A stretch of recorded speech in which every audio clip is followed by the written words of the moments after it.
लोढा हे जय महाराष्ट्राच्या coffee with Kadam या शो मध्ये आले होते। तरुणांना कुशल बनवण्यासाठी लोढांच्या खात्यानं अनेक योजना बनवल्यात। त्याबद्दल लोढा यांनी नेमकं काय सांगितलंय पाहूयात। अनेकदा असं म्हटलं जातं की बेरोजगारीची समस्या आहे, व्यावसायिकांना पण कुशल कारागीर मिळत नाही, त्यांची पण टंचाई आहे।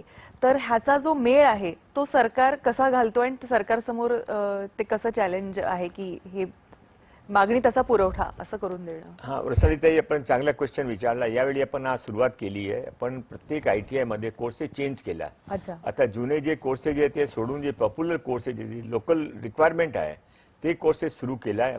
सर्व प्रत्येक 417 ITI मध्ये आपण IMC तयार केली आहे, मॅनेजमेंट कमिटी। त्यामध्ये 1400 लोकांनी घेतला आहे पूर्ण महाराष्ट्रामध्ये।